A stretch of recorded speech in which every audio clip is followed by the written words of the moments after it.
Hi friends, இன்றைக்கி பசங்களை ஸ்கூலுக்கு அனுப்பிட்டு தான் வீடியோ எடுக்கவே ஆரம்பித்தேன். ஃபஸ்ட்டு குருவிகளுக்கெல்லாம் திணல்லாம் முடிஞ்சு போச்சா, அதனால் சரி அப்படின்னு சொல்லி அதை ஃபில் பண்ணி வச்சுட்டு, அப்புறம் தண்ணியும் காலியாக இருந்துச்சு, அதையும் ஃபில் பண்ணி வச்சாச்சு. அப்புறம் இந்த தண்ணி ஊற்றினோடனே ஒரு 2 குட்டி குருவி இருக்குது. அந்த 2 இந்த இருக்க ஒரு பிளாக் கலர் குருவி மாதிரி, அப்புறம் இன்னொரு ஒயிட் கலர் குருவி. இந்த 2 குருவியும் தண்ணி குடிச்சிட்டு என்ன பண்ணணும், தண்ணி ஊற்றி வச்ச உடனே குளிக்கும். இன்றைக்கி பார்த்துட்டே இருந்தேன், நான் அதை பண்ணவே இல்லை. சரி ஓகே அப்படின்ட்டு, சரி நம்ம வந்து வெளியே செடிக்கு தண்ணி ஊற்றலாம் அப்படின்னு சொல்லிட்டு வெளியே வந்தாச்சு. அப்படியே செடிக்கு தண்ணி ஊற்றிட்டு, அப்புறம் இது வந்து சேனக்கிழங்கு சொல்லுவாங்களா, அந்த செடி. அப்புறம் கோதுமை வேறு காலியாக இருந்துச்சு, வீட்டில் சுத்தமாகவே இல்லை.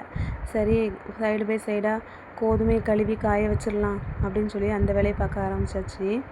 செடியெலாம் ரொம்ப வாடி போயிருதுங்க. ஒரு நாள் விட்டு ஒரு நாள் தண்ணி பாய்ச்சா மட்டும்தான் செடி வந்து நல்லா இருக்குது, அல்லது ரொம்ப வாடின மாதிரி ரொம்ப டல்லாகிடுது.